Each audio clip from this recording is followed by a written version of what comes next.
Alright everyone, in this video I want to discuss the reality of how AGGA most likely works versus the myth of how we're told it works by the AGGA providers. If you enjoyed the video, please spike that like button, and for more videos like this, please subscribe to JawHacks, where we cover all topics related to adult jaw expansion.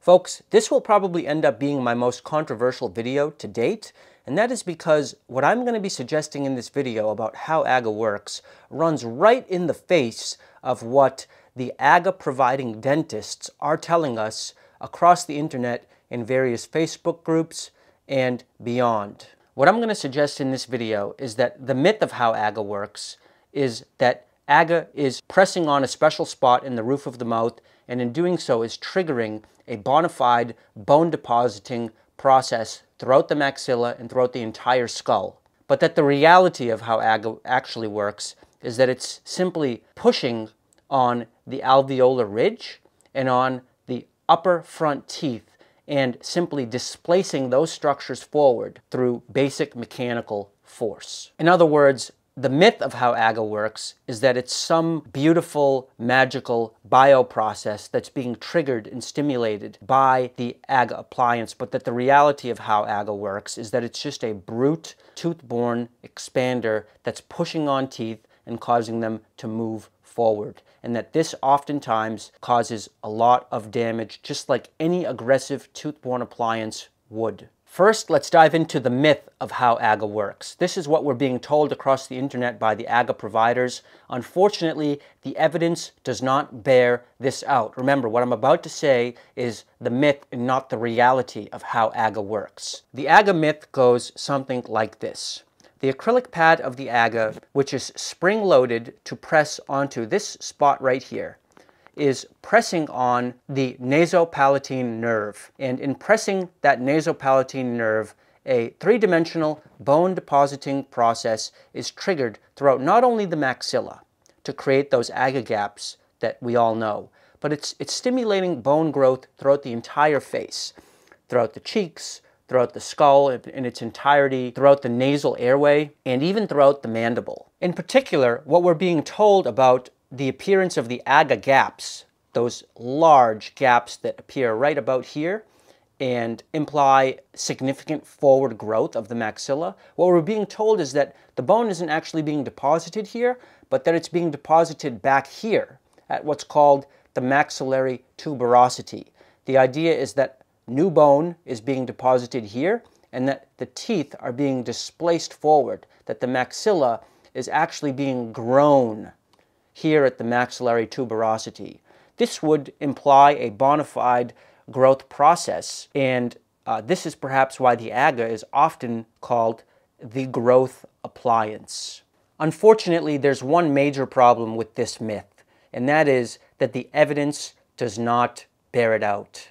To understand what evidence provided by scans of actual AGGA patients is really telling us, we have to draw a distinction between two types of bone found in the jaws. The first type we'll call skeletal bone. Skeletal bone is hard, rocky, stubborn stuff that composes, say, the maxilla that the MSE, for example, is screwed into. This hard stuff is skeletal bone. Now, there's another type of bone called the alveolar bone, which composes what's called the alveolar process. The alveolar process is a fundamentally different type of bone, and it includes the sockets that hold the teeth. The alveolar bone is on the perimeter of the maxilla and is the bone matter that holds the teeth on both the maxilla and the mandible, and fundamentally it is a softer, more pliable type of bone than skeletal bone. My orthodontist, in studying my scan, and Abdul Rahman, who has a tremendous blog, and another gentleman named Rich B, have analyzed other scans of AGGA patients, and what they have discovered is that there is no change in skeletal bone that occurs with AGGA. In other words, the maxilla itself is not growing at all with AGGA. This is determined by looking at what's called the A point. The A point is the foremost location of the skeletal maxilla in a scan. What they've discovered is that in AGGA patients, even AGGA patients with very large AGGA gaps, like me, I had a 10 millimeter AGGA gap. The A point is not changing. The skeletal maxilla is not changing. It's not coming forward one iota.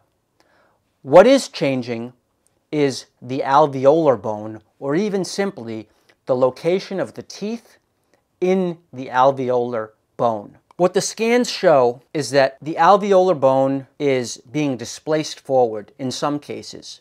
In other cases, the teeth are simply being displaced through the alveolar bone, so that the scan shows that there's almost no bone left in front of the upper teeth in an extreme case of an overexpanded AGGA patient. In other words, what's actually happening with AGGA is that the spring-loaded pad is applying mechanical force to the front of the maxilla, and in doing so is either pushing the alveolar ridge forward or pushing the front teeth through the alveolar ridge, or a combination of both of those things. This is why many AGGA patients report flared incisors. The incisors are the upper front teeth.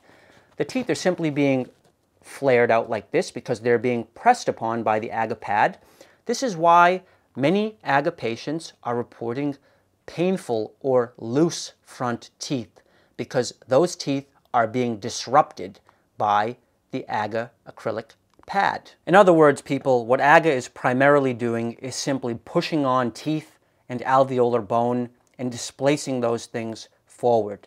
If any bona fide skeletal expansion or growth is occurring with AGGA, it is minimal. Thus, to call AGGA a growth appliance is, at worst, a misleading, dishonest marketing ploy, and at best, a misnomer resulting from wishful thinking about how AGGA providers hoped and wanted AGGA to work. I have personally consulted with a large handful of AGGA patients who have experienced severe negative side effects from this treatment. Those side effects include recession of the bone along the incisors to the point where front teeth become wobbly. The teeth actually become mobile and extremely painful, and these people could not even imagine biting into, say, an apple, because their front teeth have become so compromised and weak because of the excessive pushing of those front teeth through the alveolar bone by AGGA. The last AGGA myth that I want to dispel pertains to the mandible.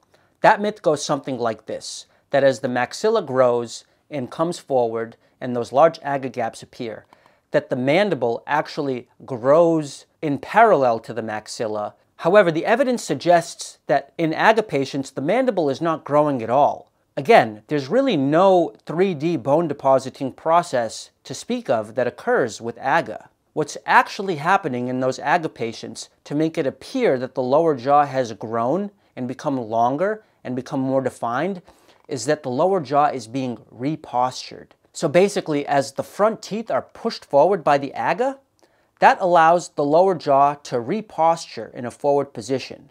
It simply comes out of the TMJ and relocates in a forward position like this, giving the appearance of a longer jaw, but a reality of the jaw simply being repostured. Now, of course, some amount of reposturing of the mandible would be healthy, say in a TMD patient, a temporomandibular disorder patient, who was having pain symptoms that were caused by the mandible compressing nerves and other structures in the back of the TMJ. However, what we're seeing in many AGGA patients, and I've personally consulted with several such patients, is that the expansion with AGGA is so aggressive that the mandible has to come so far forward in order to prevent an overbite from occurring that the condyle of the temporomandibular joint is now actually not even in the joint anymore. It's come so far forward that it's dislocated. And this extreme forward repostured position is unsustainable for these patients. As soon as they let up, that lower jaw wants to come right back. And so this leaves them with what they perceive to be a very unsightly, a very ugly overjet. To wrap up, I'd like to say that I was an AGGA patient, and I've personally experienced many of the things discussed in this video. What does all this mean for current AGGA patients? I'm not saying that AGGA is universally bad or harmful, or that it should never be used.